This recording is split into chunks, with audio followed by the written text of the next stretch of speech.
all of us.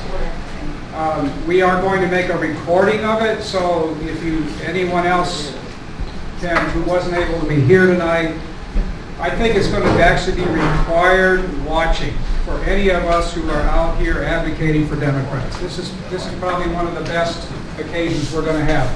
There are some people here tonight, two groups of people I'd like to recognize who are here. The first group are some people running for office. And the names I have are Brian Caskey, Steve Woodsmall, Preston Blakely, Josh Rummelard. These are the ones that I have. Is there anyone else? So I'm going to ask each of you, if you're here, just to take about 30 seconds. A minute. Yeah. 1 minute. Oh, okay. You mind if we give them a minute? Okay. Give us your pitch. Help us know who you are, so we can, because we're the ones that are going to have to fight for you here in the Democratic Party. So Brian Caskey. There you are. This is actually pretty good to have a whole minute to speak. At an event in Transylvania County recently, I thought I had less than a moment. It's hard to figure out what to say in less than a moment, right?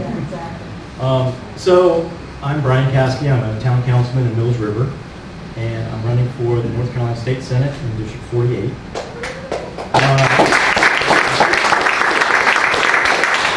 Thank you very much. Stacy and I are running all over the roads. We're trying to be everywhere all the time. And matter of fact, if you happen to have nothing else to do on Tuesday morning at 9 o'clock, we're going to be speaking, actually both of us, will be speaking on 103.7, and that's the World According to Mark. It's an Asheville radio station. And we'll be speaking about some of the topics that Joe, Sam, and John are going to speak to tonight. So that's it. Back to you, Randy.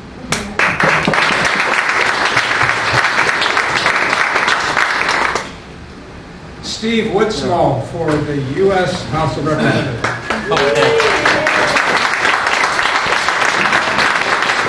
Steve was with us to the state fair, walking down Main Street. You know a lot of folk out there. Well, they know me, I think.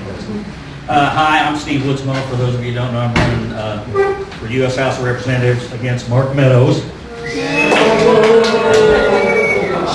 that for him or me? Yeah, and for those of you who don't know, I'm running because basically I tell people I have grandkids and we can't leave this to them. It's got to be better than it is. And we've got to have somebody in this district that really represents the people in this district. Mark Meadows is all about the money. He's all about the party. He's all about Donald Trump. 90% of his money comes from outside the state of North Carolina, not just the district.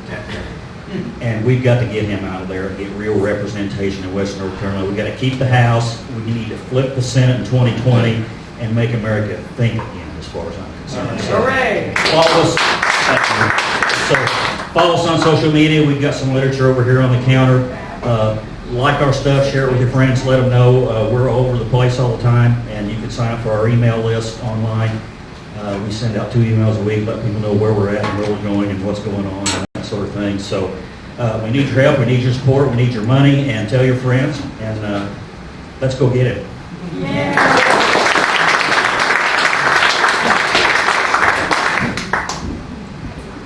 Thank you. Preston Blakely.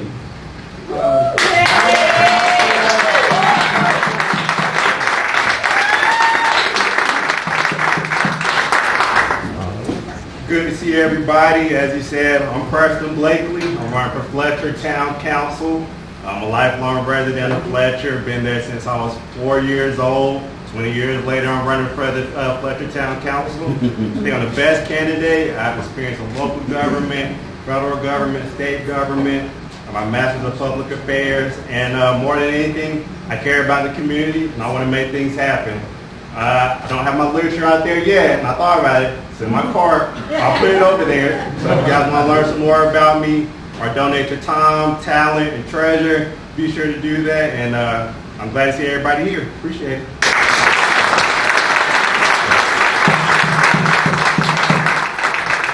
Thank you, Preston. Josh Remillard for District 117.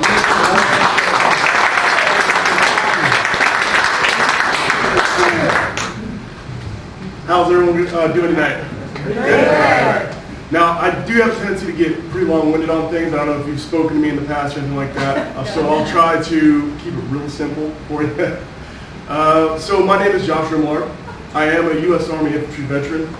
I wear proudly proud of that. I have a lovely wife at home, Rhiannon, and I have two lovely children, Guinevere, who is now 18 months, and Eowyn, who is now 3 months old. And generally, so my platform is this. I'm concerned about education. I'm concerned about their education when they get old enough to get into the school system. I'm concerned about expanding healthcare, because I think that's important, and it has far more capabilities and good benefits than the Republicans would have us to believe otherwise. And I also want to fight for the environment because that's the air we breathe, the water we drink, right? So I'll leave you guys with that for right now, and I just want you guys to remember that we're one team, we're one fight, and we're gonna flip this house.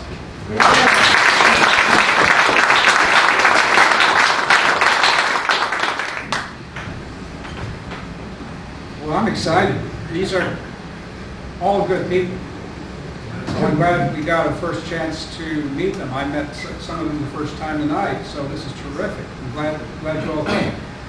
I would also like to recognize this evening, so that you all know, and now that you're here at our Democratic Party headquarters, you might as well know who we are. I'm on the board of directors, but there's others here that I'd like to recognize. Kathleen Gould sitting over here. She's number one in the whole county. Cindy Ellis, sitting right beside her. Joe Elliott. Is Perry here tonight? No, I don't see her. So she couldn't make it. Well, that's who we are. So we're putting this on for. But I don't know who you are. My name is Randy Neal. I'm also on the board of directors. These two over here are my bosses. Okay. Oh, look out, Randy. Now, as I said, Robert's going to be filming this for all of us, in case anyone wants to watch this later again, or who hasn't been able to see it. You can get the word out that this is recorded, so other people, I think this is required. Okay, now, there's a few little things you need to know. That's where the bathroom is, folks. It's back there. right behind there, okay? I wanted to get that over with. We will have each speaker, we have two main speakers tonight. I'll introduce them shortly. And then we'll have your questions when they're done.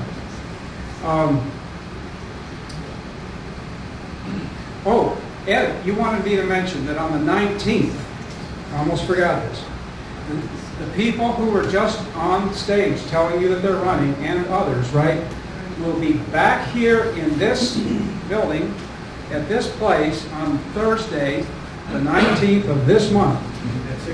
At 6:30 in the evening. Okay, so that's going to be a big event where we're going to let these folks have the whole evening, right? So that's what we're going to do. Anything else you want to add? You just might want to mention Patsy Keever, Danielle Eicher, and Sam Edney, including the others that you saw. So we have like 3 others that are going to be here besides the ones that were here tonight. Total of 6. Yes. I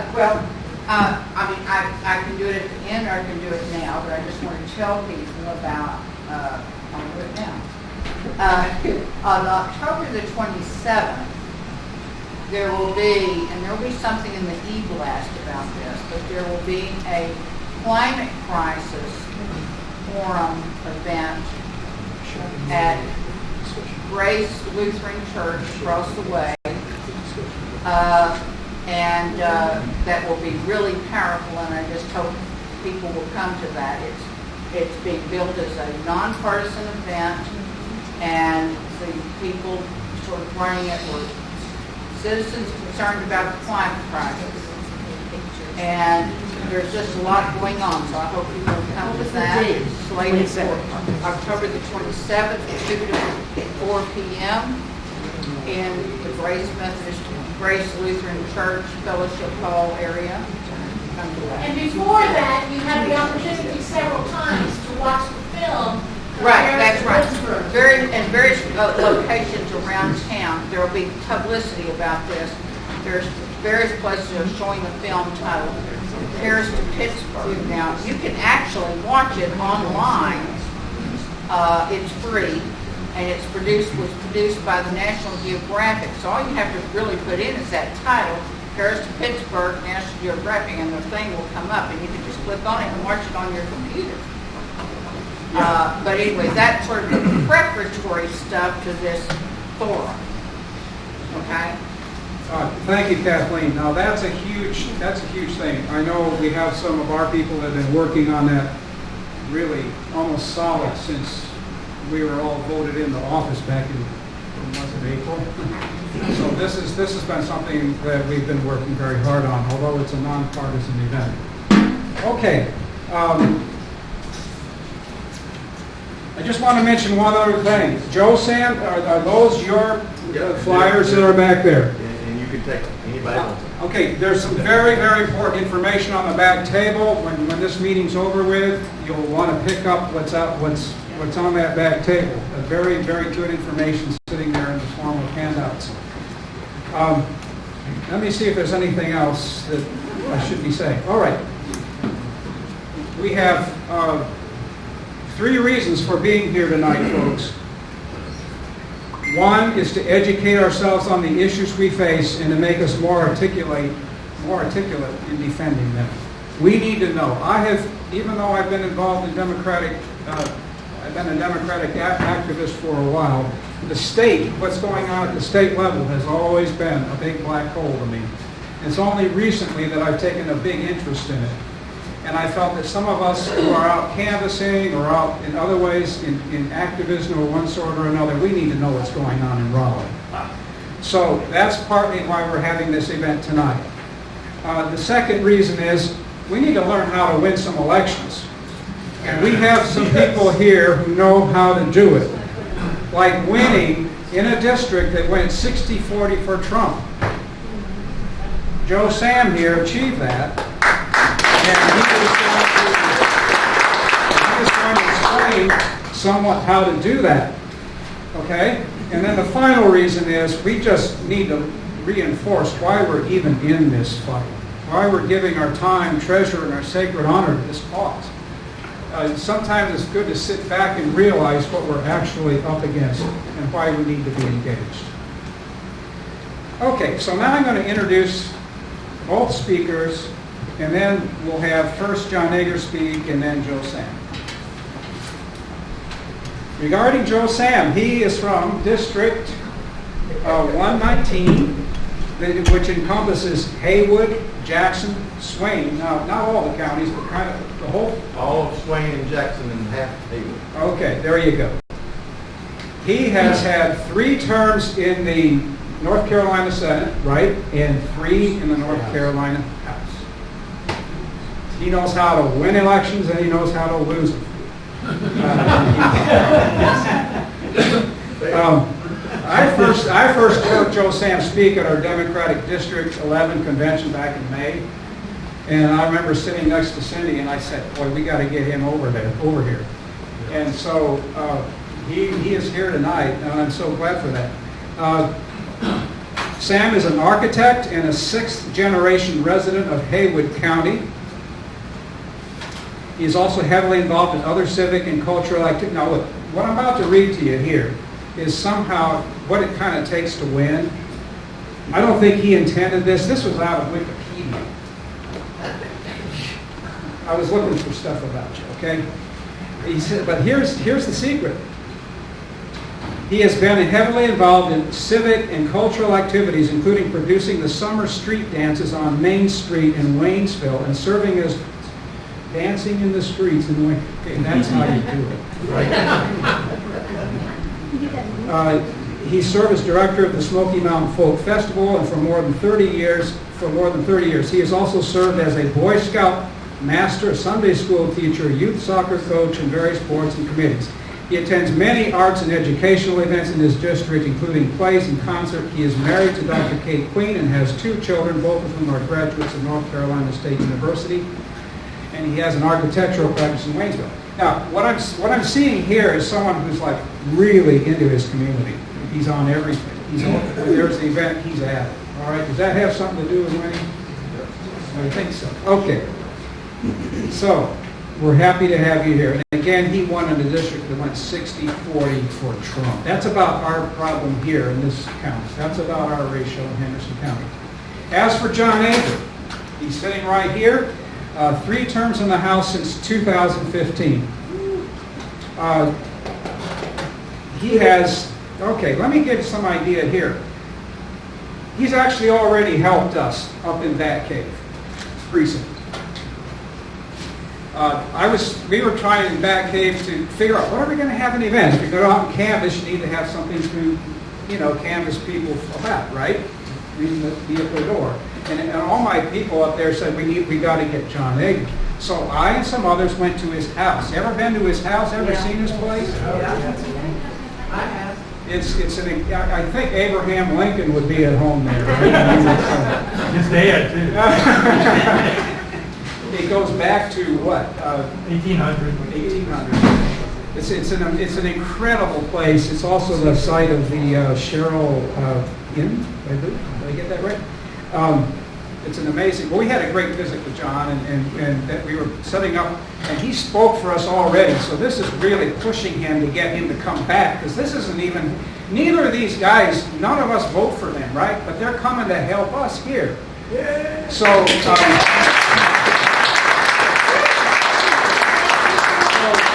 was actually John's idea that we not only have his involvement up there in Girton, where he spoke August 4th, but John said we ought to get Joe Sam down here and speak at our headquarters. And I remember that was your thought, and I grabbed on it. Boy, I said, okay, we'll see if we can get Joe Sam to come. So, John has a long history of community service that includes directly helping our neighbors, mentoring and coaching our children, promoting our farmers, and protecting our cultural heritage as a rural farming community. John co-founded the Fairview Library, Drover's Road Scenic Byway, and Fairview Welcome Table, just to name a few of his achievements. Boy, he's also very knowledgeable on climate. If you ever read what he writes, this guy is up on the science, and I'm sure both of you are. But I was really impressed with that. The environment is a big concern of John Ager's. John and his wife of 45 years, Ann Clark. They live in Fairview. And anyway, I think you will find they're just over the hill from us. You know that? The north end of District 115 just butts right up against Henderson County at the north where we are. Okay, I think that's all I need to say. I need to get out of the way of these 2 capable gentlemen. I'm very happy to have, we'll start with John here. Thank you so much.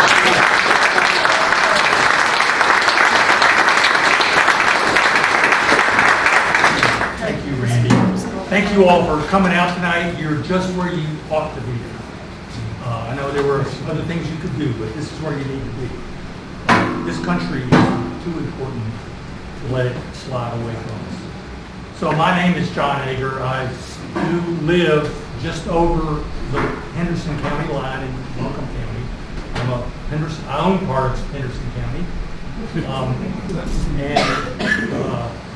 I'm very pleased that you got such a good group of people here and that you're ready to arm yourselves to go to battle, to do something that hadn't happened in Henderson County since the Civil War. I don't know how the last time a Democrat was elected to a state or national office in Henderson County. It's been a tough county. My district is 115. It's Black Mountain, Swananoa, Fairview, Broad River, Weaverville, Barnesville. It winds around and is a gerrymandered district. is about to get changed.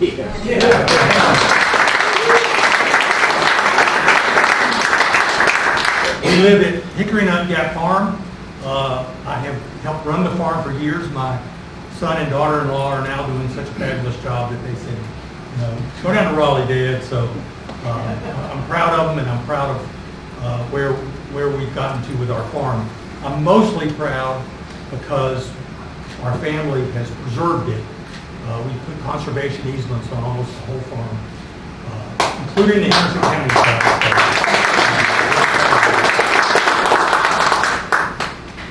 I get elected because people love my wife, Annie. She runs a summer camp.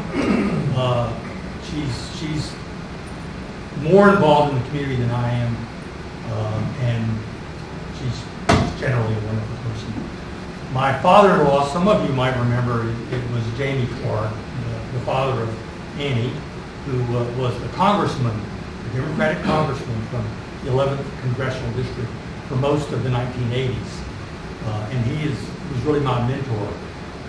I just love that man. So, there's my intro. Our way of doing this tonight is I'm going to start, and Joe Sam and I start work things out. I am so glad Joe Sam was able to come. We're big buddies down in Raleigh. He has us over to his daughter's house sometimes for a cookout. And, I haven't yet, in 5 years, heard all the stories.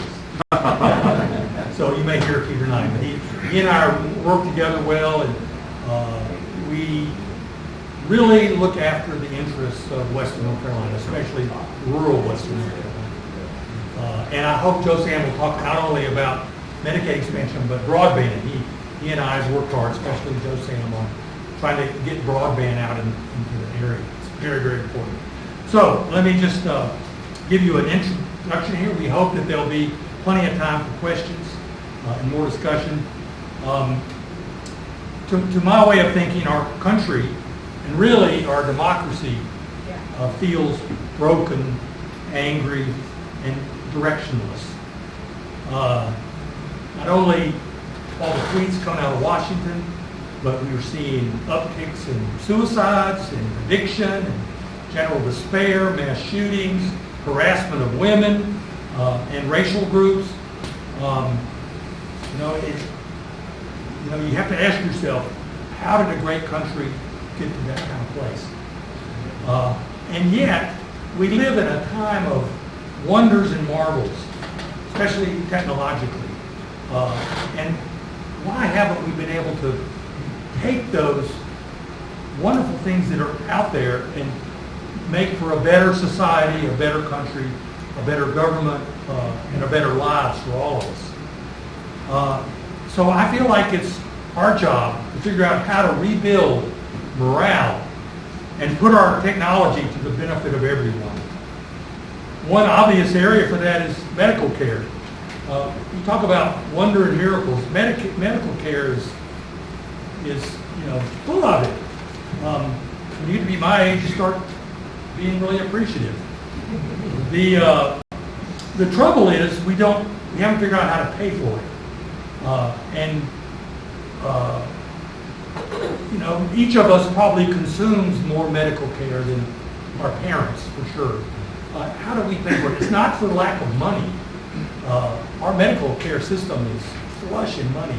The problem is that there's all those special interest groups, big pharma, you know them all, and they're all defending their fiefdoms of lots of money, and leaving us all to scratch our heads when we go to the doctor and get bills for the next few months. Another area of wonderful technological promise is energy. I'm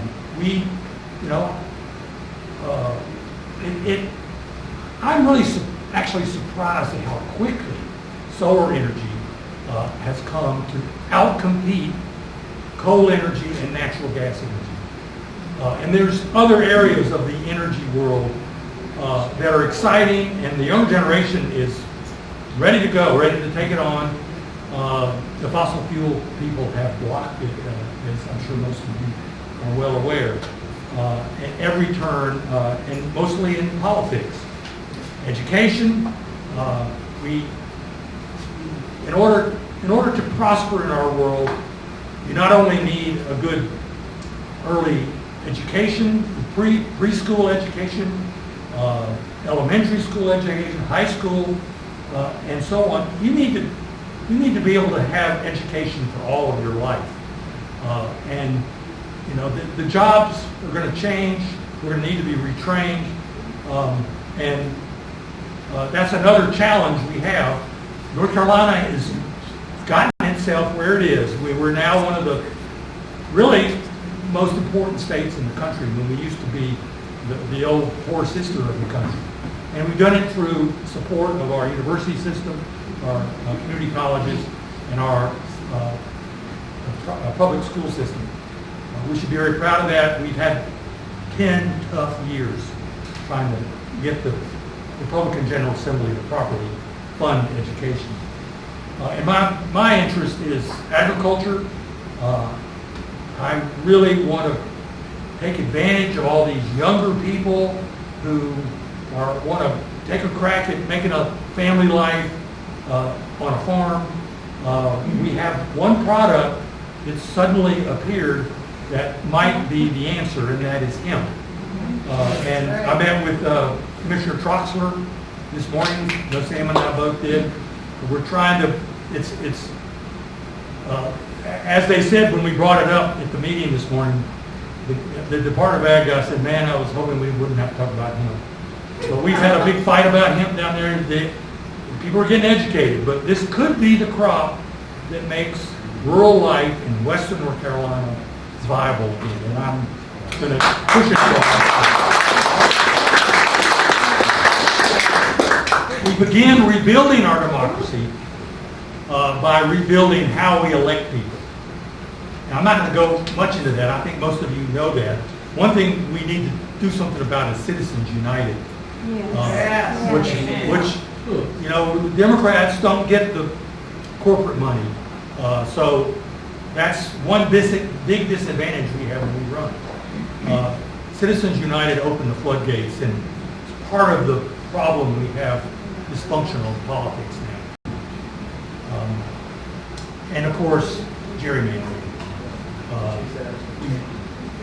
I hope we'll talk some more about it. I think Joe Sam may talk about it. I won't go in, but we just had a bombshell court case of the decade last week that will end partisan gerrymandering in North Carolina.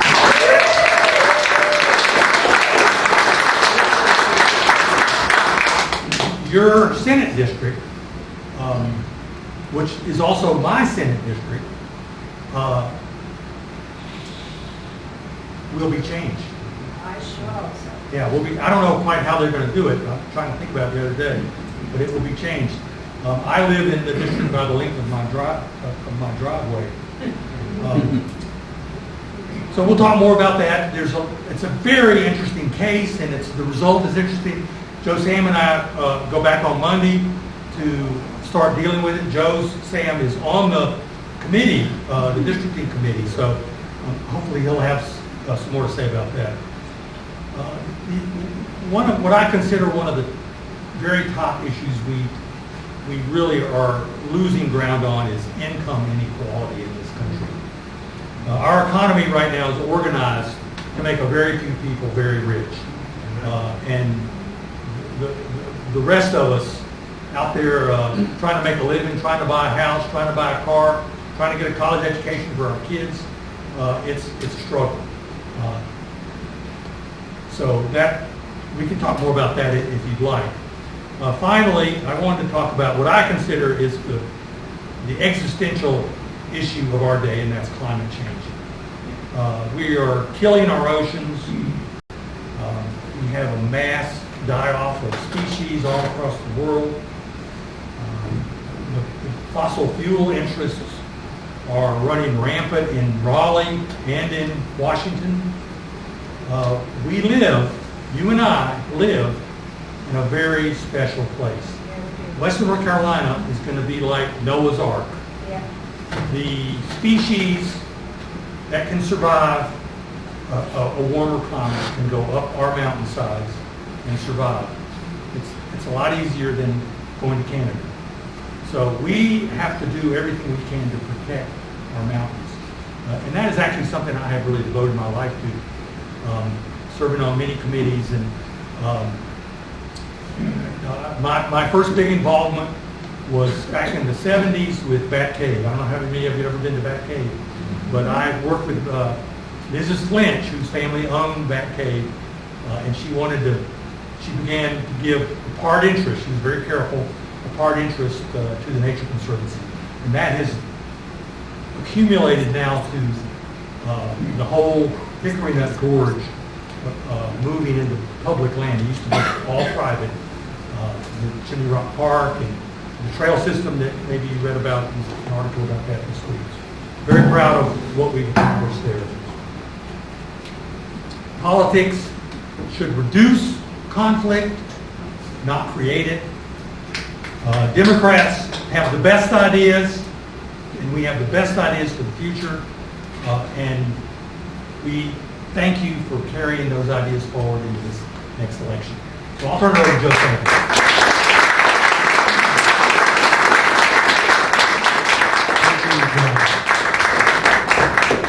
John is a very philosophical member of our delegation, and I deeply appreciate his insights and working together with him.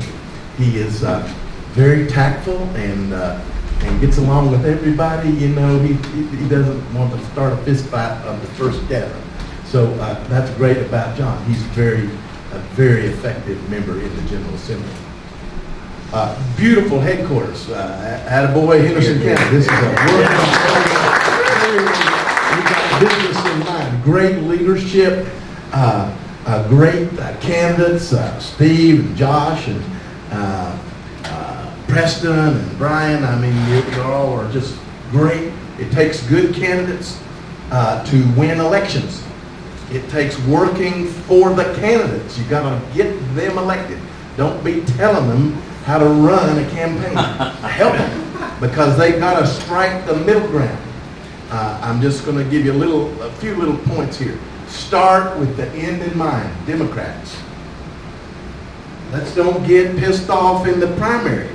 I don't care who your candidate is. There's good ones everywhere. All of ours are better than theirs. Take my word for it.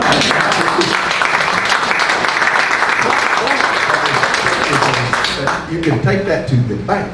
So begin with the end in mind, candidates and voters and activists. Whoever we get through the primary process, let's support 110%. It's a team sport, guys. It's a team sport. We don't get anything if we don't get to the majority in 2020. So one of the devil himself is Moffitt. One of the reasons we got the redistricting is Moffitt. He's the one that engineered all that gerrymandered districts in Buncombe County and the rest of the state. So you do not want to elect Moffitt from Henderson County. You want to double down no matter what you do. So I'll just say that right up front. The other thing, do not disparage Trump voters or Republicans or any voter. If you're a Trump voter, you're pissed off. And you ought to be pissed off. You just don't know who to be pissed off at. That's their problem. But have empathy and sympathy and listen and let them know how Democrats would actually help them. And how these Republicans are trashing their rights and their services and their futures. So it's very important to respect the voters. They are not deplorables that will lose you an election right off the bat. So have a positive attitude about voters and know what you stand for. So that's my little bit of ABCs there. So there's some good news out of Raleigh. John mentioned energy. I first got elected in 2002. So, and I have run every election since then. I've won 6 and lost 3. So I have been the highest performing Democrat in the General Assembly. So I got beat. I mean, I have won in a 60% Republican district, with the 2 most Republican counties per population in North Carolina, Avery and Mitchell County, were in my Senate district. I didn't win it every time. I ran 5 times and won 3. But the times I lost, I took a lot of hide. They had to spend $1 million to beat me, and we got good Democrats on either side of me elected if they beat me. So it's a team sport, and we're in it for a reason. And I want to talk to you about some of those. So the good news is we beat Duke back in the last 2 weeks. We didn't expand their multi-year rate scam. No,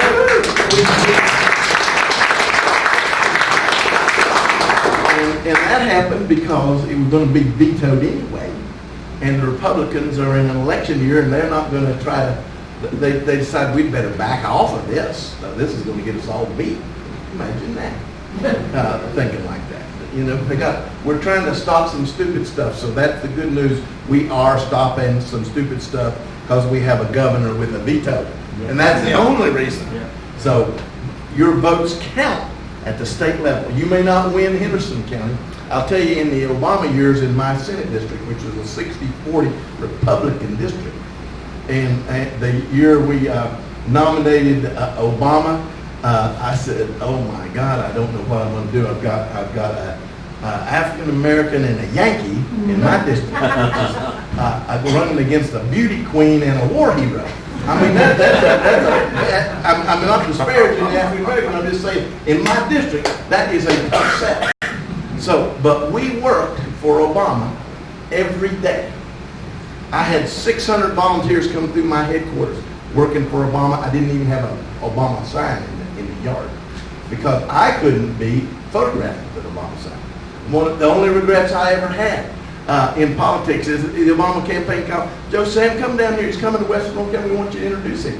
I said, "I can't be seen on the stage with him in my district. It'll get me beat." So I have to be disciplined as a politician. So was I for Obama? You bet.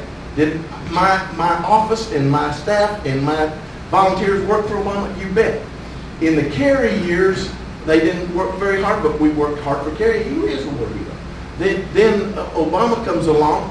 We worked awfully hard for him without any hoopla of Joe San Queen being with him. I didn't take any of that credit. And we got 10,000 more Obama votes in my district than we got Kerry votes. Now that's what hard work is.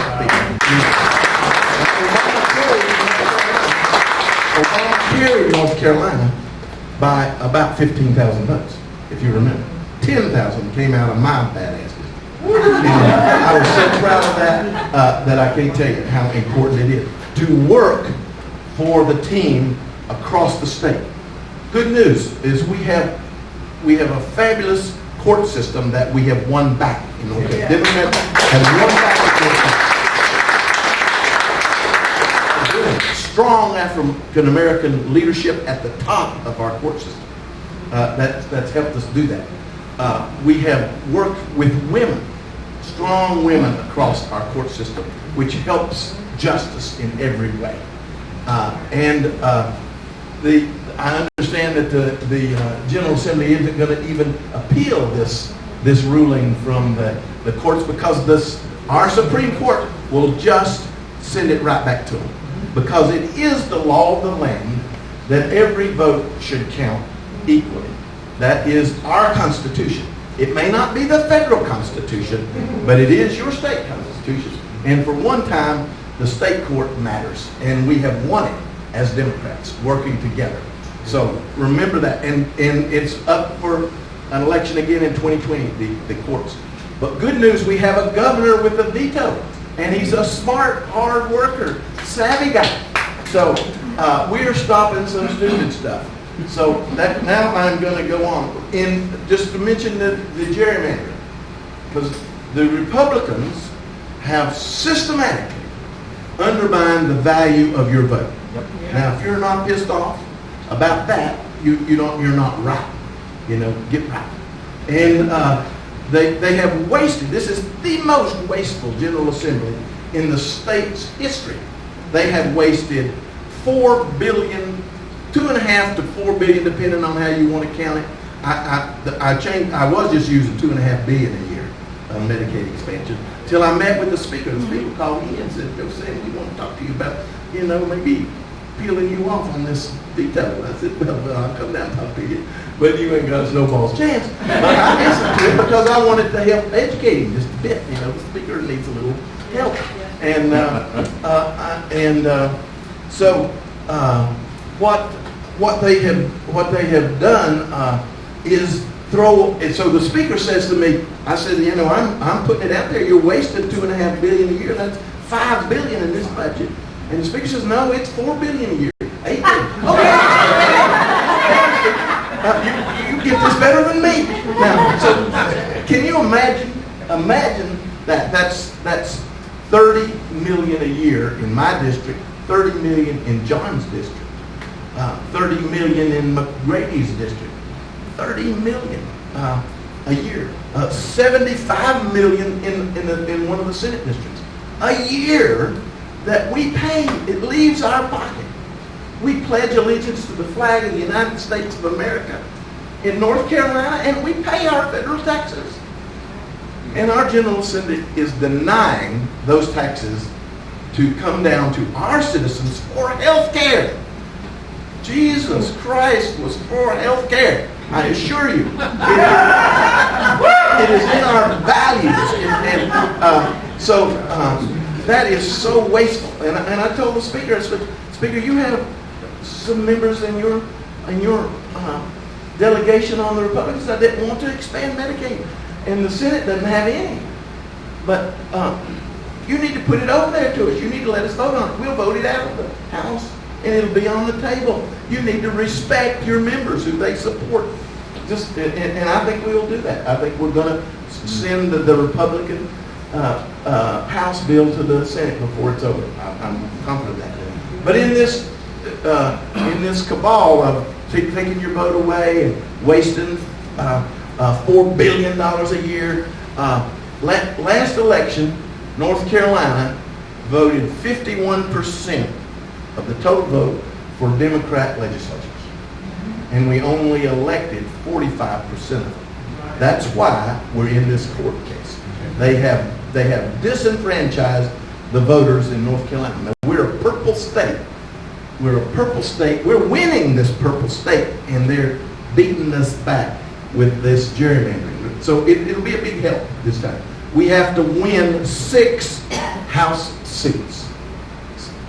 These House seats are this. I do not want to see Moffitt down there. I do not, Josh. Say it again. I do not want to see him down.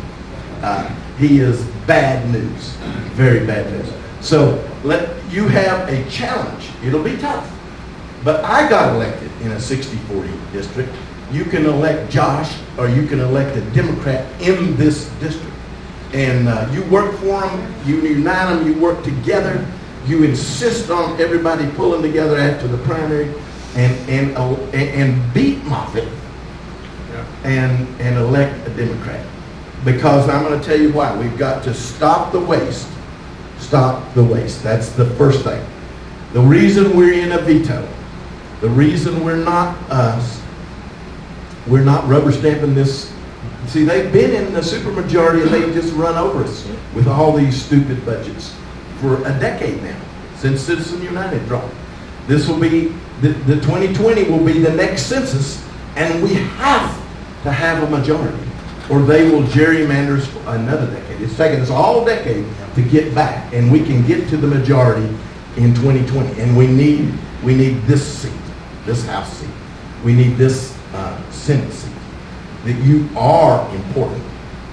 And every vote counts at the state level. The governor, we cannot lose our governor. Now, I don't think we will. I think,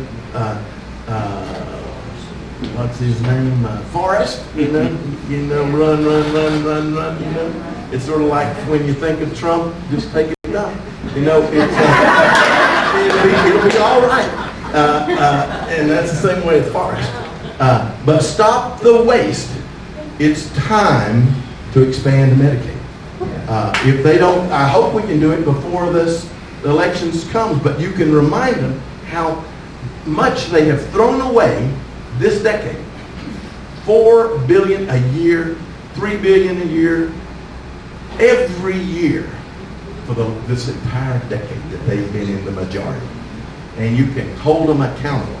What a wasteful bunch. Now, why is this important? There's 50,000. We are going to veto this budget because we're not going to throw 50,000 of our, not 50,000, 500,000, 500,000 of our citizens under the bus. They said 500,000. In my district, Hayward, Jackson, and Swain, there's 6,000 to 8,000 of my citizens who would have health care paid for. They make $7.40 an hour or less, and they're in the gap. And they would have health care.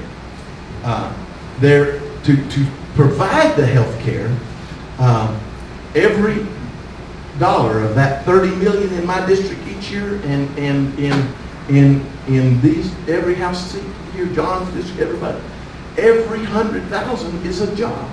It's a health care job. Every 100,000, the economists will tell us, creates a primary health care job. Every primary health care job creates a secondary job in the economy. When you hire a physician or a lab tech, they're paid for by Medicaid expansion, which is our tax dollars working for our citizens, and they spend their money in our community. Whenever you waste $4 billion a year, every $100,000, every 100,000 of that 30 million is a job loss in my district. I actually am losing 300 jobs a year, healthcare jobs in my district, as you are in every one of your districts. You ask your hospital administrators, you ask them, they do not have the revenue, so they have cut back, tightened up, And closed down. They've eliminated services. Absolutely, and I've lost Swain County Hospital. One of the 5 hospitals we've lost is in my district. So it matters. It matters to our people. Swain County doesn't have a hospital. Graham never had one, but they came to Swain. Now they have to go 2 counties to get to a hospital. 2 counties away. The first hospital if you're in Graham County. 1 county away if you're in Swain. So that's how bad it is in rural North Carolina. The rural part is what hits so bad. But it is wasting the money, wasting the jobs, losing the jobs. So I like to say it this way. You can waste $4 billion, which is what they're doing now, a year, every year, year after year. And when you waste that $4 billion, you lose a job. It works the same way. The jobs follow the money. When you lose, I lose a job for every $100,000 of that money in my district. And I lose a secondary job. It's a spiral down. Or I can make a job and make a secondary job. It's really a spread of 4 times the value. For nothing. Not one tax dollar more. For a blink of the eye, we can go from $8 billion in the hole to $16 million to the positive.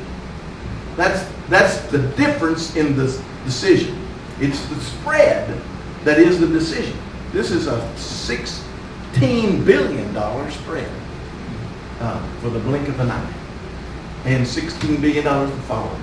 That is how awesome this stupidity is.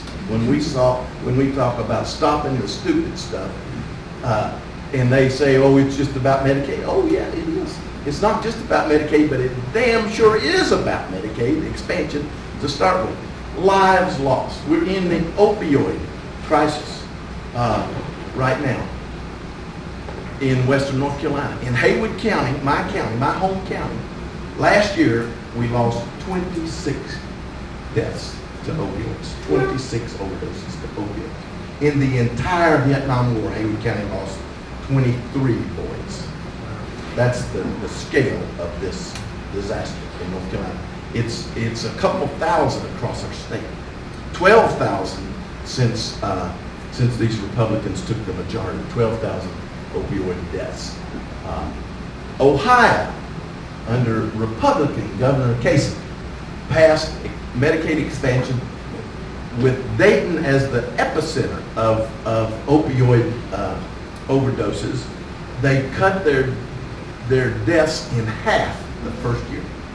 The first year, they cut them in half. That is significant. If I could save 13 lives in Haywood County, 13 in Jackson and Swain, because I have the same problem over there, you probably have the same problem here, because it is everywhere. It's way over 1,000 lives saved the very first year. Not only is it $4 billion a year lost of primary tax dollars, but it's 1,000 lives, and they just.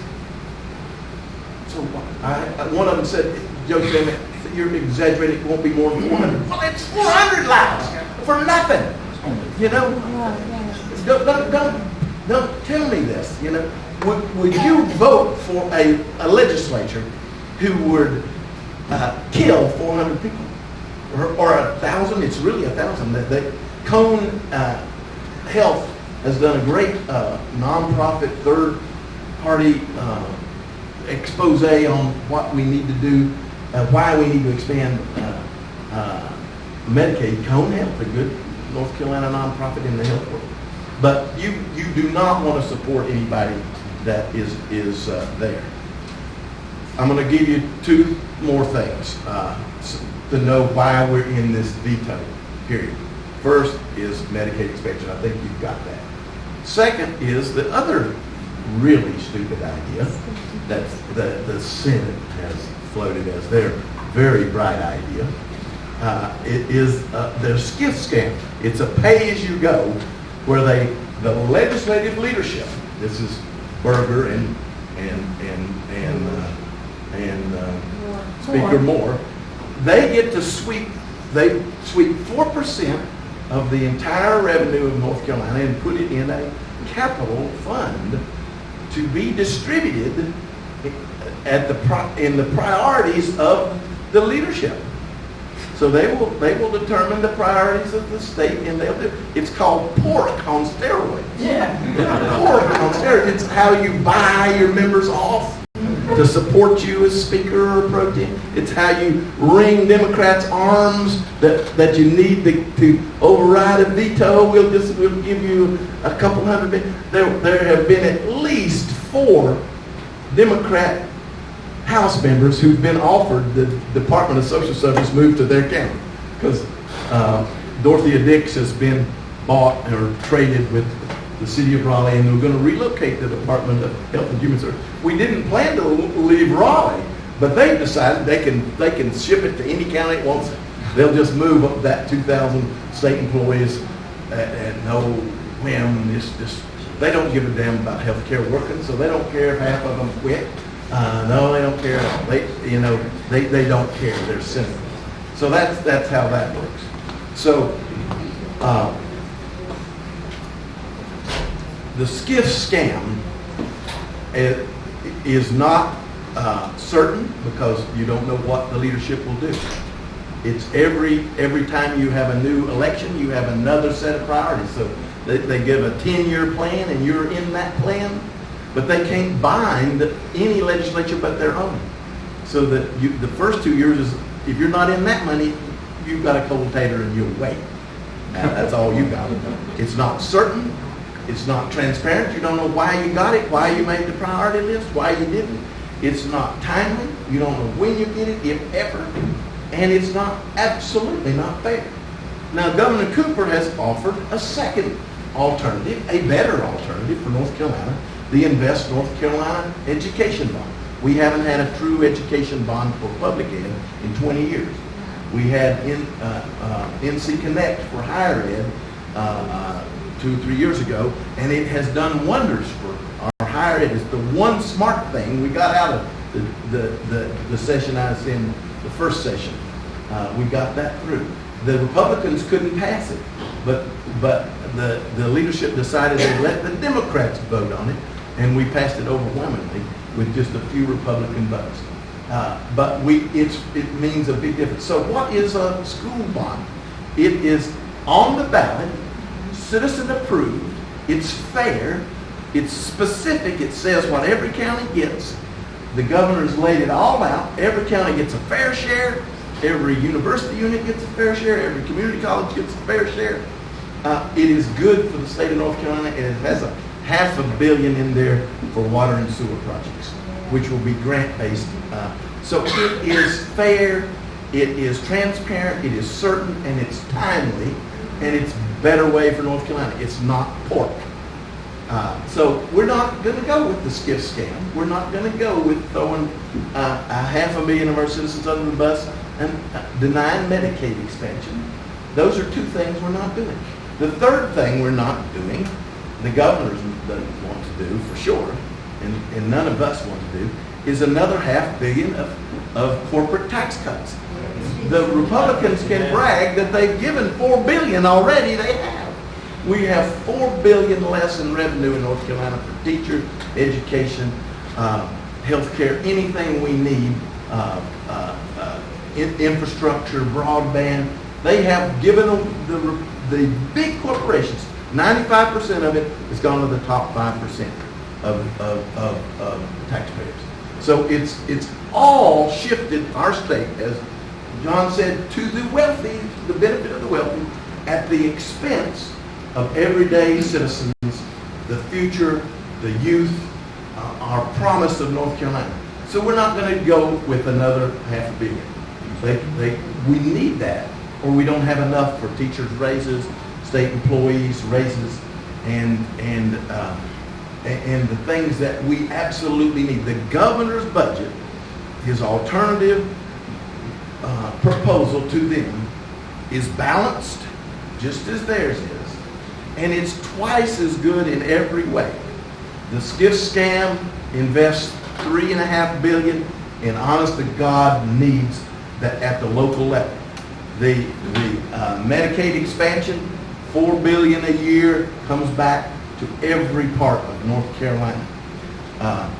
The teachers in the governor's proposal, because he takes that $500 million and puts it into teacher pay, they get an 8.5% raise. First decent raise since Citizens United. Trying to, on the track to bring us to the national average by 2020. One more term of the legislature like this, and we'll be back to the national average. We've been all the way to the bottom.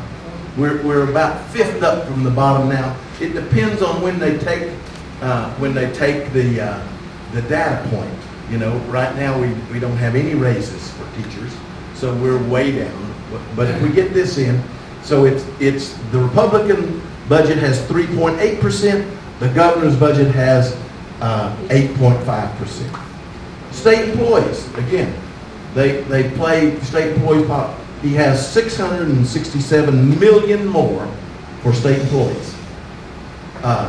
The Republicans just sent us 3 little mini budgets, which were identical to the governor's alternative proposals. So in good faith, we all agreed we're for this. So we agreed to give 27% of our state employees a 5% raise. That's all the Republicans had in theirs. The governor has the other 73% with a 5% raise as well. And he has, since they found a little money, we would not have a single North Carolinian in state government that doesn't make $15 an hour or better. So that's our school, lunchroom staff, that's our bus drivers, you know, honest to God, $15 state wage or better. That is in the governor's compromise proposal. So those are the ABCs of why we're in this veto. And we're not backing down. We've given them in our compromise. This is not happy for Democrats, but this is a compromise. This is an alternative. We've accepted that they're going to continue their charter schools and their voucher program. We hate vouchers. There's not a Democrat would vote for them. But we've left them alone. We said you can't expand them. We're not expanding them, but we can keep it straight and simple. I assure you, when we get to the majority, we will end the voucher.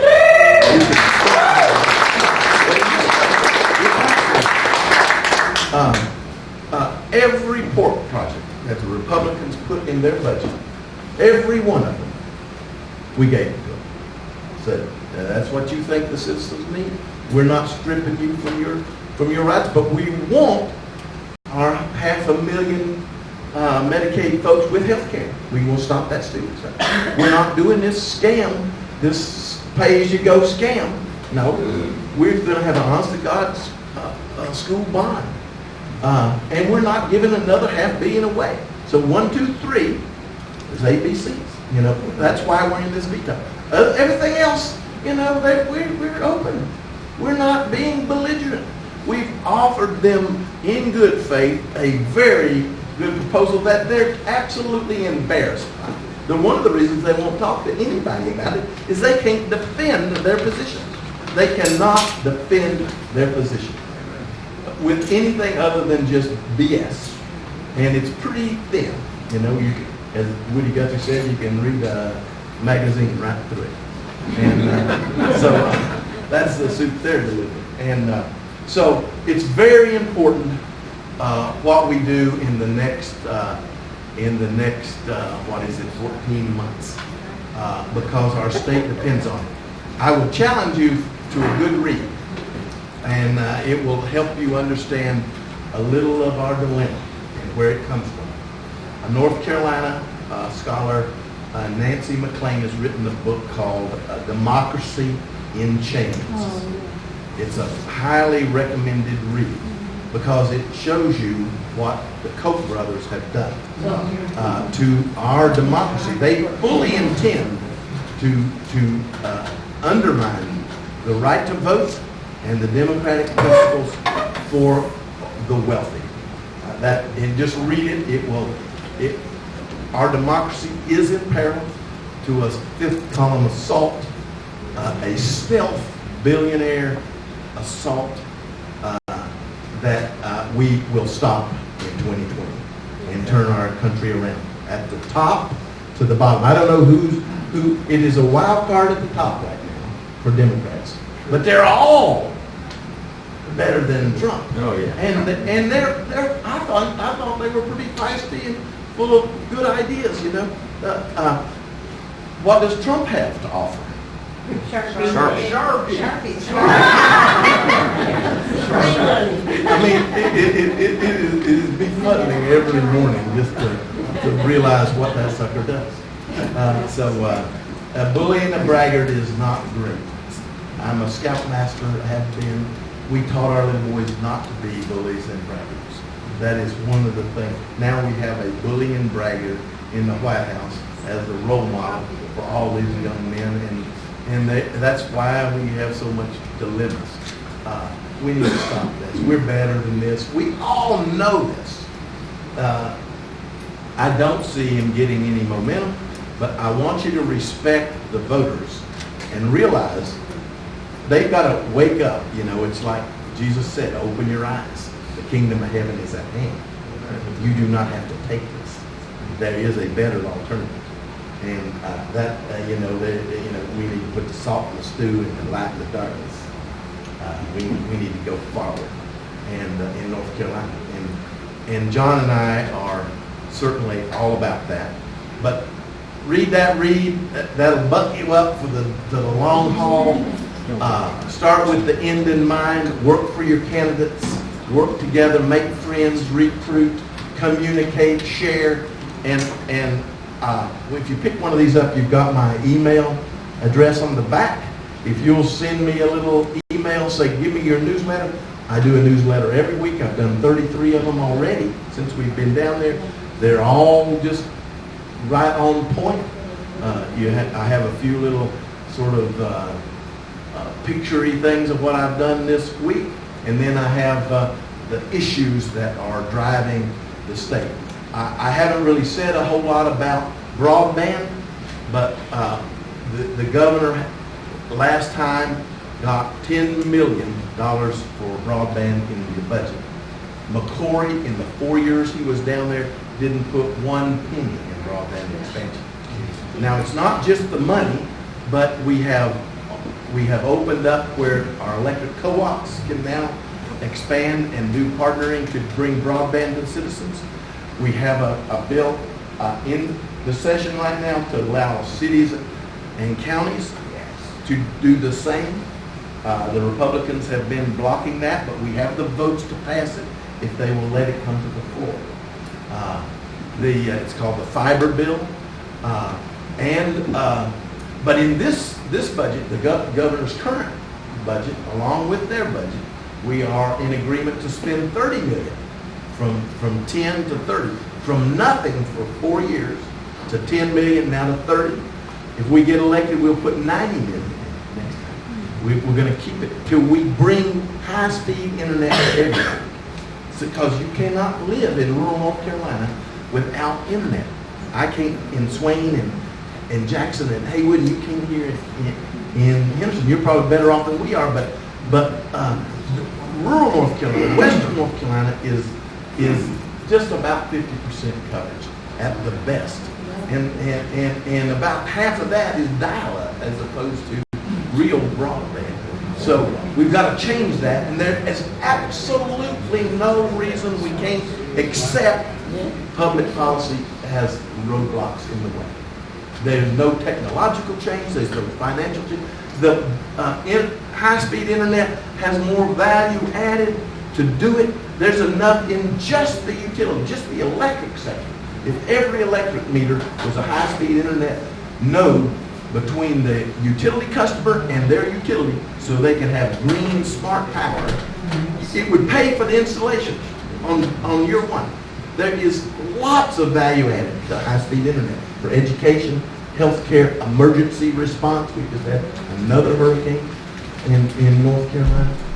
It is so absolutely essential we get to that. I am leading the group. John is with me. I want everybody here that we elect to join me, and we will connect North Carolina if we take the majority. We're going to stop this stupidity. So thank you. I appreciate that. John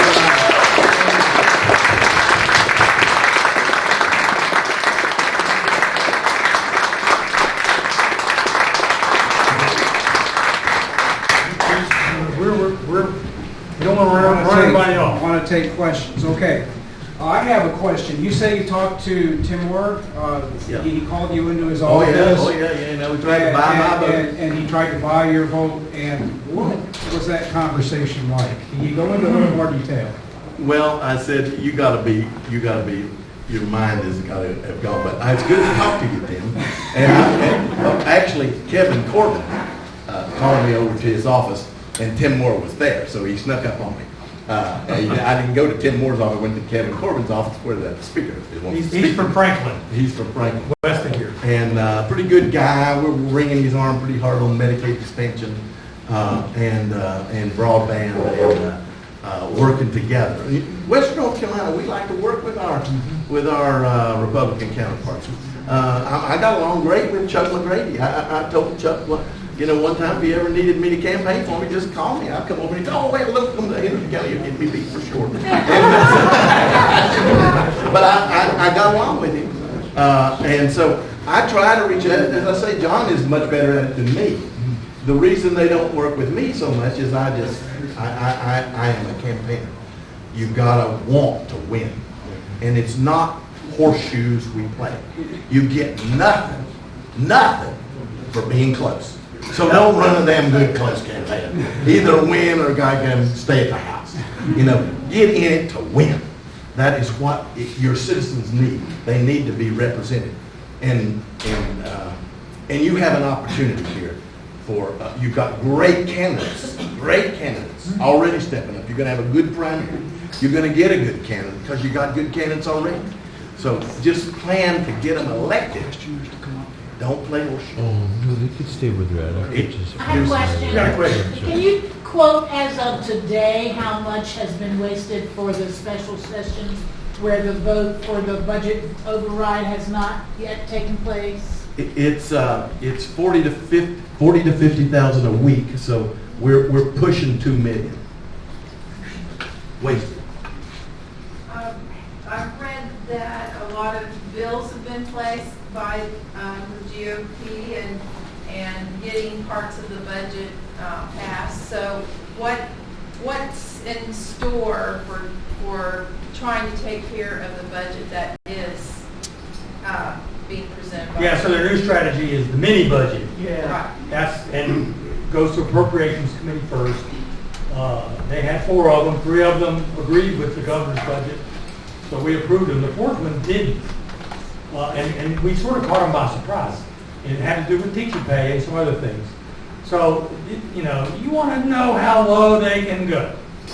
I'm getting like Joe Sam. So that bill came up, and then we sent the amendments up there to raise teacher pay. We were negotiating the budget. And they shut down the session, went off and talked amongst themselves, and they pulled the bill. Then they rewrote it to be, the title of the bill was, 300 words long, and included their percentages. So that if we put in an amendment to change the percentage paid to teachers, it would be ruled out of order because it would change the title. Because that was the trick they used to prevent us, because they didn't want to vote against those really good ideas. They didn't want to be on record, so they manipulated the bill basically. So we got a notice that appropriations will meet next Tuesday. There'll be some more mini budgets. Are there any constitutional amendments they may try to push at the last minute? We haven't heard of any. I don't think so. It won't be at the last minute. Yeah, but they might think of something, you know. Well, there's that bill H-140, which about the constitutional amendment for gerrymandering, partisan gerrymandering. Is that off the table now, or nobody's? They won't run that. That's not in their interest. I assure you. Now, let me tell you a little bit more about the mini budgets. We're in new territory here, so we meet every week. We have breakfast with the governor and in the House, and the House Democrats go over to the governor's mansion and have breakfast with him. We talk about our strategy together as a team, and every week we're surprised at what shenanigans they're going to throw at us. So we agreed to 3 and to kill the 4th one, which they didn't run. They may run it again this week, and we'll have a strategy to deal with it, and the governor will veto it, and then we will sustain his veto. They won't let us sustain the veto on the budget. That's why they call it the budget garage, because we literally, John and I have to show up every time, because if 7 of us were absent, they can beat us. They have to get 7. They peeled off maybe 3 with this ploy that they have. Every Democrat's not a smart one. I tell you about gerrymandering. It works both ways. See, they pack our districts, and then they make their districts safe. So they elect a wingnut teabanger, and then we elect some damn idiots too. So it works both ways. You get a good candidate when you have an honest election, and the citizens get to vote on the best person for the job. That's what gives you a good legislature. You used some very excellent cards during your presentation, and I went over to the table to look for them, and they're not there. They're all on this table right here by the camera. Right, because I want to put them on Facebook. Sure. Love to have them. And I told the candidates here they're welcome to take them. I put my little information on the back so people know I gave it to them. But you can put yours on there, take mine off. I'll get you an electronic version. You just let me know if you want to use them. Because they're just all straight factual stuff on why we need to stop some stupid stuff in North Carolina. Yes, Can ma'am. you get your address for your newsletter also? Do you have a newsletter? I've been a little weak on that. I'm going to get it started again later when we get done down there.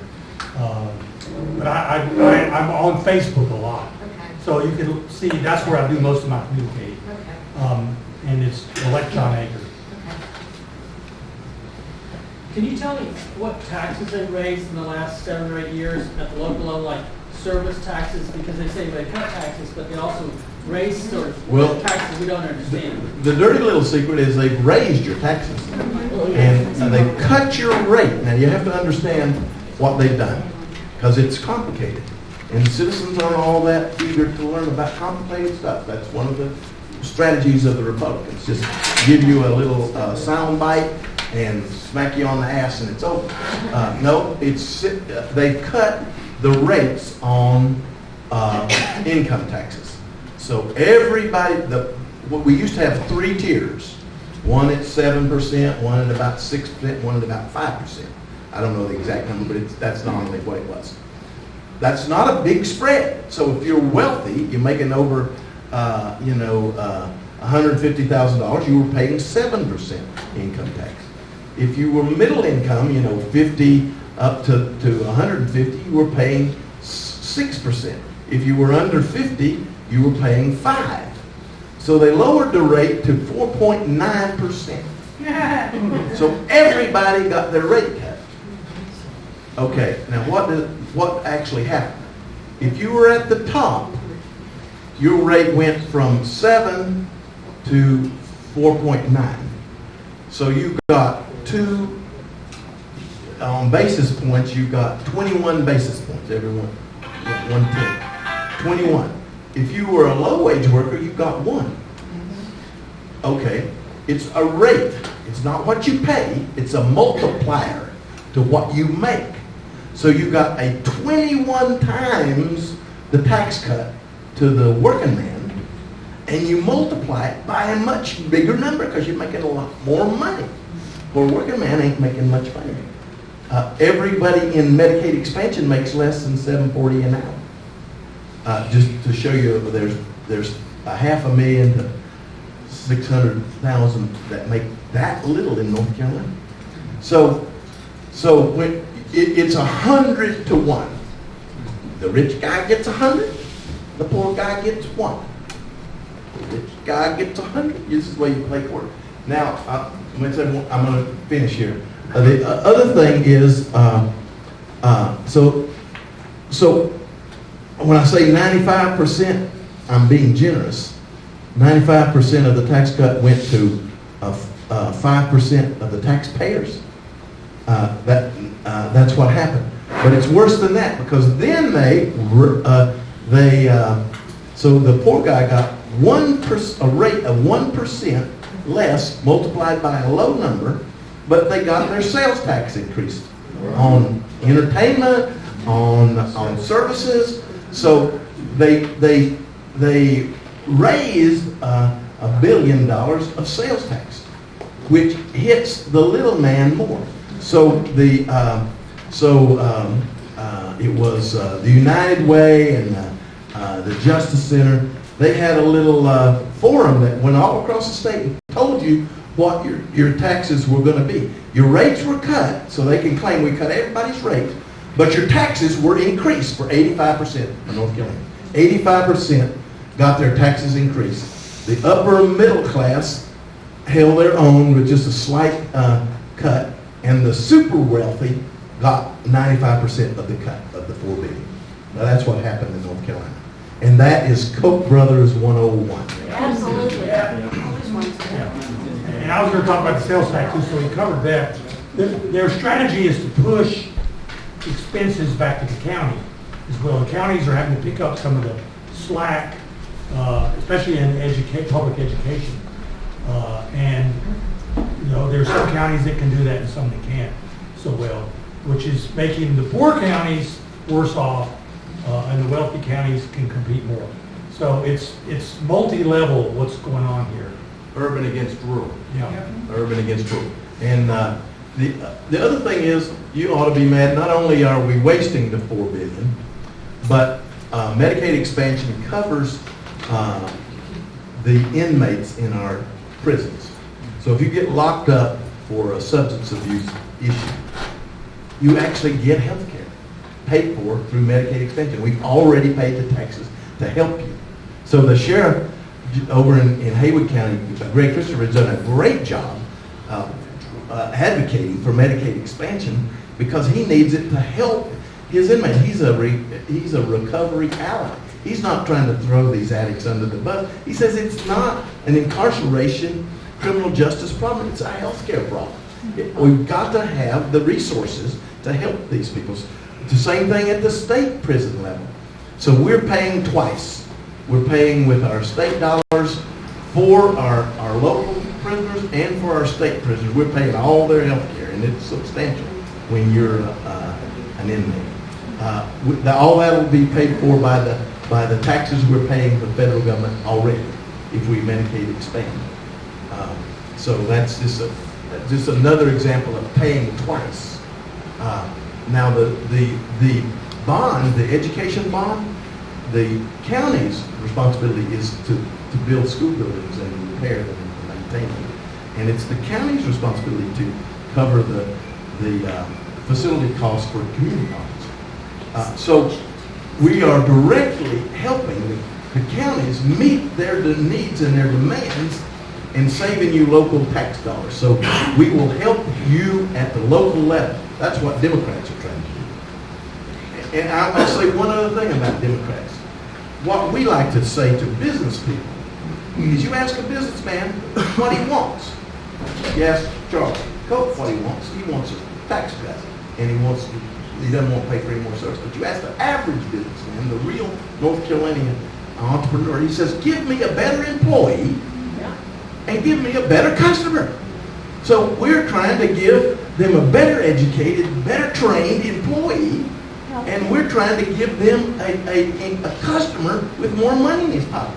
Cutting his utility rates, cutting his health care costs, supporting a living wage, cutting tax for working people. Rich people don't have any trouble paying taxes. They got plenty of money. It's the working man that has trouble paying taxes because it really comes right out of his hide. Yeah. I'd like to touch on the hemp issue again. Y'all kind of touched on it a little bit. It's a booming thing, and the CBD is booming at this moment. But the hemp plant itself has got so much more potential for building houses out of it. There's biofuels involved, grains, fibers. Levi's already making a brand of jeans with hemp. And I'd like these new candidates, listen up. You need to get on the hemp wagon. And we've got a problem with that also. We need to legalize the marijuana hemp plant across the board because the law enforcement is having a problem telling the difference between smokable hemp and the hemp that gets you high. And accept the fact, prohibition doesn't work.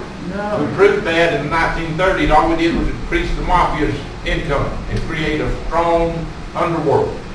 And the same thing is going on now. Van Duncan, the sheriff of Buncombe County, said in the meeting 87% of the income for the drug cartels comes from the sales of marijuana.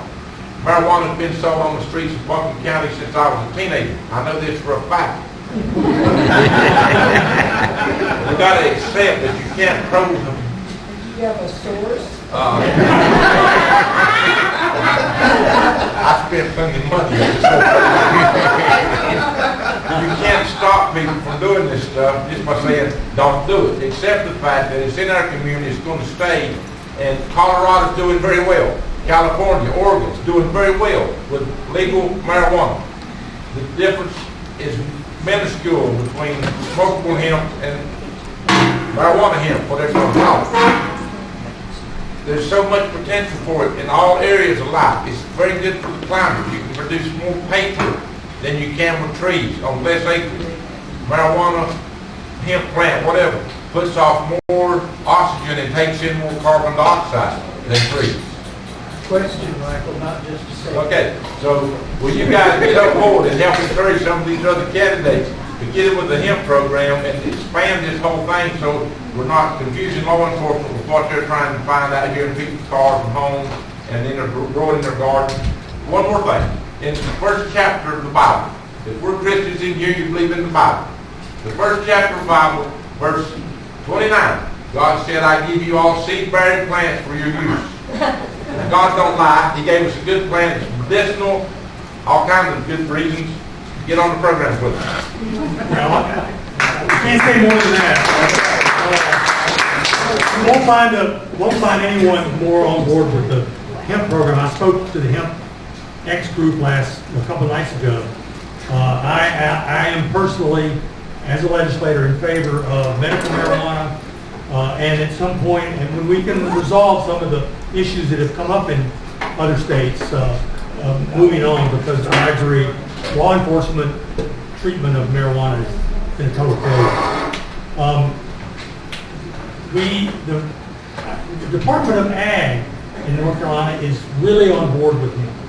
And I have to tell you, I've been surprised by people I run into, not, as I would say, not the Cheek and Chong crowd, but just regular people.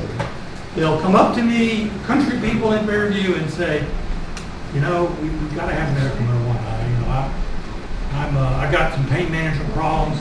I don't want to take opiates. I'm finding it, but we need to legalize it. And here's my favorite story. We had a rough week in Raleigh. There was a bill having to do with abortion. It was a set-up bill. It didn't really do anything. And I was in church, and at the end of church, my great friend, who's hard-right Tea Party, was heading my way. And I said, oh, Lord, he's coming after me. And she took me by the shoulder. He said, John, I have a sister. She lives in Washington State.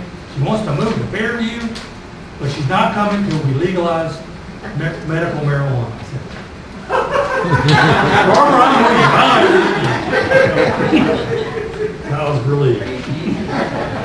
Anybody else? We probably should be winding this up. Yep, take another one. One more. The question every politician wants to hear is, can you help my husband and I who have a little disagreement?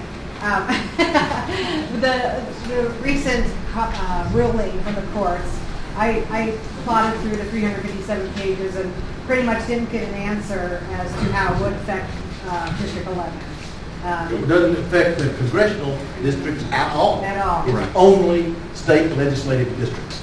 The congressional districts are ruled by the Supreme Court of the United States of America, and the Constitution says the states can do it any way they want to. If they want to disenfranchise their citizens, it's perfectly acceptable by the Constitution of the United States of America. It's not acceptable by the Constitution of North Carolina to disenfranchise voters. Right. So that is our sticking ground now. When they say, well, you couldn't even beat them in the federal courts, now you want to get in the state court. Very different court, very different constitutions. No, we're a constitutional government, and when you read that book, Democracy and Change, you'll find they want to change our Constitution because they know they cannot change our system of government if they don't undermine our rights and our checks and balances and the smart things our founding fathers did for us. And we need to really realize, smart people, every voter is not smart. Smart, they need to study more. One of the things you said when you opened up the meeting is we want to study and inform ourselves. That's why we're here to help you. We're trying to communicate. But you need to know your history. You need to have civics. You need to know why our government works so well. And in spite of Trump, the America has not gone down the tubes. Now, if you just ask... Circling the drain, Joe said. Circling the drain. That's an interesting thing. I was at a little forum at my Rotary Club among the alderman candidates in Hayward County this week, and one of the aldermen gets up and he says, and she says, "Now I'm going to tell you what my platform is. It's God help us." And the New York Times was reporting that this particular court case could lay the foundation for a lawsuit to also include the congressional candidates. We have already had a federal court declare that the congressional districts were surgically unconstitutional. and that's the one that went to the Supreme Court. And the Supreme Court vote was a partisan 5-4 vote. One of the problems the Supreme Court has had is measuring gerrymandering. Right. They want a metric that says this is not over the line, this is over the line. That's been their struggle. So whether or not this last week could lay the groundwork for congressional is a possibility anyway. I'm not a lawyer, so I don't know completely the answer, but it was, remarkably successful. Yeah, and I have a metric. You say what, 51% of the voters in North Carolina are voted for Democrat legislators. Yeah. And probably for congressional. Yeah, and we have 10 Republican congressmen and 3 Republican and 3 Democrats. Yeah. There's a metric. Now, the way you fix that, tell them. You tell them. Well, I was just going to say, the lawsuit was Common Cause versus David Lewis. Right. David Lewis is the House. District. Yeah. And he said, well, and he was stupid to say this, he said, if we could have gotten 11 Republicans and 2 Democrats, we'd have done it, but we couldn't figure out how to do it. No, they truly disenfranchised you there. But the way you fix that, those lines are drawn by your state legislature. Yep. That's when I say the battleground is the House and the Senate, the state legislature. So these candidates you have here running are the battleground. If we get our majority back, if we get 51% getting our vote count in the legislature, we will fix that. And we will fix it with a bipartisan, nonpartisan redistricting committee so every vote counts. And we will win in North Carolina. We got the ideas, we've got the leadership. We're not worried about it. We're winning in these damn gerrymander districts now. We picked up 12, a net of 12. They didn't pick a single one up last week. We got to get half that many again to get to a majority. And if we don't get to a majority, they will gerrymander the congressional districts again, and it will not change at the Supreme Court level. It will not. They will hold the line. They have consistently. We'll have to get a Democrat president and have the luck that a few Republicans die off and get the court strong. It's true. I mean, one of the coaches died last week. They got one more to go. That's a good start. All right, one more. That'll be it. How do you feel about citizen ballot editions? Maybe Carolina can't do that, and I'm wondering why. It's just not been part of our Constitution. I'm not generally in favor of them. I think California, there is a checks and balance in a democracy Republican system like we have. And if you get it too far one way or the other, it can get out of balance because the citizens can get all hyped up, 51% of them about something I'll give you the metaphor for the Trump electorate. I was watching, I cut the TV off after the Republican convention, and I hadn't turned it on but 2 times since. Just the initials. And but I couldn't figure it out. I just could not figure out what was going on. How could anybody be so damn stupid that can't figure this out on their own? This is not rocket science. This shouldn't happen. Well, I went to the Trout Unlimited. Remember the Trout Unlimited? We had. Like to fly fish. Well, we had a fishing guide who loves the cold water lakes up in Bear Lake and Fontana and the cold water lakes over in my district. So he came to our meeting and he said, now, guys, if you're catching these big pikes and these big bass and you're fishing away and you're not getting any strikes, don't despair. Just get in that tackle box and get a bigger lure. Get a brighter lure.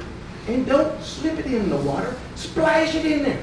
And throw it in, jerk it around. If that don't work, you now get one bigger and brighter. Throw it in. This is Trump, you know. If you can't get him to bite this, throw at it. Throw this in. Sooner or later, the big old bass and the big old pike, they didn't get big, not eaten.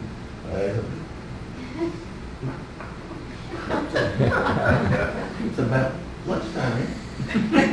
I'll just try that. John there is damn we going to lunch. I'll go to lunch too. He says they are herd. The fishes are herd animals. You know they've got that reptilian brain. One goes and the other says, well, it's time to go. Let's all go. And he says all of a sudden you can't put a lure on your damn poles fast enough to pull them out. So so I saw old Trump, he just throw one damn lure in and run till somebody strikes, and then he starts tracking all around, and first thing you know, you wish you'd spit that out. You wish you hadn't have took that. But that is, and I use that as an example of democracy. If you read that read I suggested, there's a great book. It was Slow Think, Fast Think. Slow, fast book, hard to read, but it's damn good stuff. And it was about how we think and how we get deceived. We all have bias. John and I, we're biased. You know, I'm optimistic. You know, you're crazy. Be optimistic. You know, you're going down the drain. No, I'm optimistic. It's a good bias to have. John's optimistic. We get along because we're optimistic. But some people have biases that they don't understand. One of the things that mature people do is they analyze their biases, and we all have them. And then you can so your bias is your quick brain. It's your reptilian brain. It gets you out of the way of the tiger. It makes quick decisions on just insufficient information. You make a decision. Then you made a decision. Now you've got a slow brain to help you change your mind. You know, I have let's all join hands in one big circle. John and I, we both use that metaphor for dancing our way. We're dancing senators, and you know, we're dancing around the issues. We're dancing one way or another. But the next call, the second call in the Great American Square Dance is half back.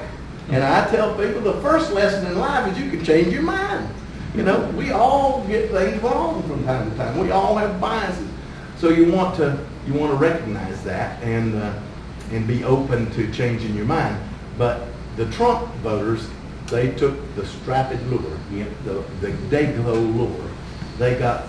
I use the biblical language. Mr. Trump is a golden calf. There's nothing authentic about it. He is nothing but glitz and glitter. He is the wrong thing all the way around. I'm an architect. His architecture is awesome. You know, it's glitzy. It's onks on the damn countertops and gold faucets and it's just the golden calf. Everything about that guy is a golden calf. And Moses would be very angry at him. And we're liable to be in the damn wilderness 40 years. But we're going to get over it. I love working with Joe Sam because I don't have to work too hard. Anyway, I got a quick answer to the referendum question. I used to think it was a good idea, but after Brexit, I'm not so sure. Well, let's give these folks a hand.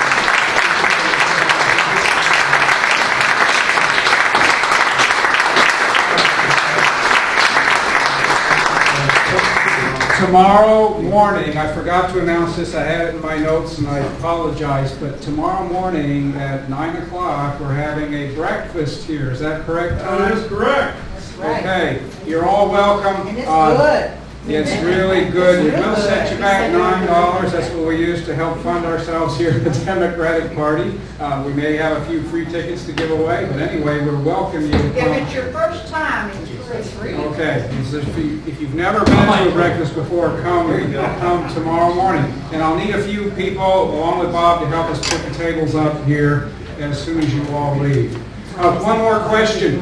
Where do we get, can we have some? I'm going to leave those for you. I know, but what if we want them by the bulk? Call my office, I'll send it to electronically, and you run out your own copy. And you can put your own, I put my contact on the back, take that off. Put your comments. Okay, thank you very much. Thank you so much, both of you. Appreciate it. Have a good evening, everyone. Thank you all.